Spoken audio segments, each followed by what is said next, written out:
La habitación sellada. Si alguna vez caminas de noche por la calle San Bernardo, en Madrid, y pasas frente a un viejo edificio con las ventanas oscurecidas, resiste la tentación de mirar hacia arriba. Porque algunos dicen que, si lo haces, podrías ver algo observándote desde la última planta. Algo que no debería estar allí. En ese edificio, hace años, existía una pensión. Y en su último piso, una puerta sellada. Nadie debía entrar. Nadie debía abrirla. Pero hubo un hombre, un periodista escéptico, que quiso desafiar la maldición. Entró en la habitación y pasó la noche allí. A la mañana siguiente, lo encontraron muerto. No tenía heridas. No había señales de violencia. Pero su rostro era el de alguien que había visto algo imposible de comprender. Ahora dime, ¿te atreverías a escuchar lo que realmente ocurrió aquella noche?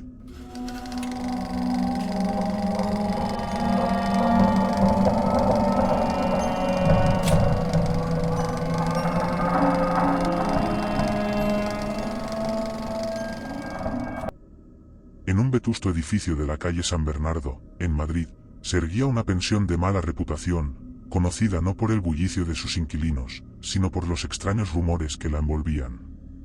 Quienes se hospedaban allí hablaban de sombras errantes, de susurros que parecían emanar de las paredes mismas y de la sensación, casi insoportable, de no estar nunca solos. Pero lo que más intrigaba a los huéspedes era la existencia de una puerta sellada en el último piso, una habitación que nadie, ni siquiera la dueña, osaba abrir. La historia de aquel cuarto había sido contada de boca en boca, deformada por el tiempo y el miedo. Se decía que, muchos años atrás, un hombre de porte distinguido había alquilado aquella habitación por una noche y nunca más se le volvió a ver salir. Al día siguiente, cuando la dueña forzó la entrada, lo encontró muerto en la cama, con el rostro desencajado en una mueca de espanto y los ojos abiertos de par en par, mirando un punto fijo en el techo ennegrecido. No había señales de violencia, y sin embargo, el cuerpo parecía haber sido consumido por un horror indescriptible. Desde entonces, quienes osaran habitar aquel cuarto no resistían más de una noche. Algunos huían gritando en medio de la madrugada, otros despertaban con la piel marcada por hematomas sin explicación, y algunos más, simplemente, desaparecían sin dejar rastro. El último en desafiar la maldición fue Martín Beltrán, un periodista de pensamiento racional y espíritu escéptico. Había oído hablar de la habitación sellada en una de esas tertulias nocturnas en las que los escritores y bohemios de la ciudad se reunían a compartir historias. Mientras los demás hablaban con temor reverente, él se rió con desdén. El miedo convierte las sombras en espectros y el viento en susurros de ultratumba, comentó con arrogancia. Movido por la incredulidad y el ansia de desmentir la leyenda, alquiló la habitación por una noche. La dueña de la pensión, una anciana de mirada apagada y manos temblorosas, le entregó la llave con reticencia. No durará hasta el amanecer, murmuró, evitando mirarlo a los ojos. El último piso de la pensión parecía abandonado. La madera del suelo crujía bajo sus pasos, y el aire era más frío que en el resto del edificio. Frente a la puerta sellada, arrancó con esfuerzo los tablones carcomidos que la obstruían, y con un suspiro de triunfo, giró la llave en la cerradura. La puerta se abrió con un quejido largo y doloroso. El interior era decepcionante. No había nada de extraordinario, salvo su absoluta decrepitud.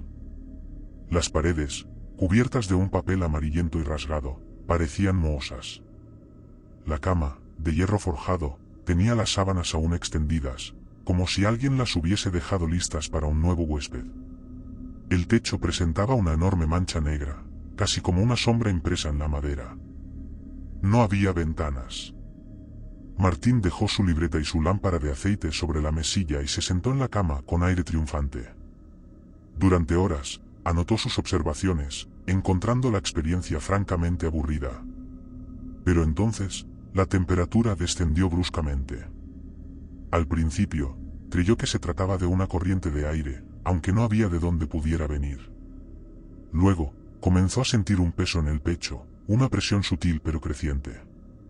El silencio de la habitación se tornó opresivo, como si algo lo estuviera observando desde un rincón velado por la oscuridad.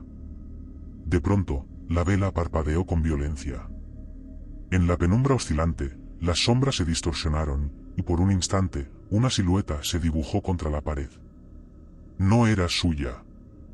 Martín sintió un escalofrío recorrerle la espalda, una sensación primaria, instintiva, como la que precede al ataque de un depredador. Un murmullo, bajo y rasposo, se deslizó por la habitación. Era un sonido extraño, como uñas largas arañando madera vieja. La presión en su pecho se intensificó, volviéndose sofocante. Trató de moverse, pero algo invisible le oprimía con fuerza. Su respiración se tornó entrecortada. Entonces lo vio. Al pie de la cama, en la oscuridad más densa, una figura se alzaba, alta y deforme. Sus extremidades eran demasiado largas, retorcidas en ángulos imposibles. Y donde debería haber un rostro, solo había vacío, una negrura sin fondo. Sus ojos, si es que podían llamarse así, no reflejaban la luz, eran abismos insondables. El horror de Martín fue absoluto. Trató de gritar, pero ningún sonido escapó de su garganta. Quiso huir, pero su cuerpo estaba paralizado por un terror atávico, más allá de la comprensión humana. La criatura se inclinó hacia él con lentitud, y la penumbra pareció extenderse a su alrededor, devorando lo poco de claridad que quedaba en la estancia. Un aliento gélido rozó su piel, y sintió que algo indescriptible le arrancaba más que el aire, más que la vida. Era como si su propia esencia se desvaneciera, como si estuviera siendo arrastrado a un vacío del que no habría regreso. Martín comprendió, en ese instante aterrador, lo que tantos antes que él habían experimentado, la certeza de que aquel cuarto no estaba vacío. Algo lo habitaba. Algo que nunca había sido humano.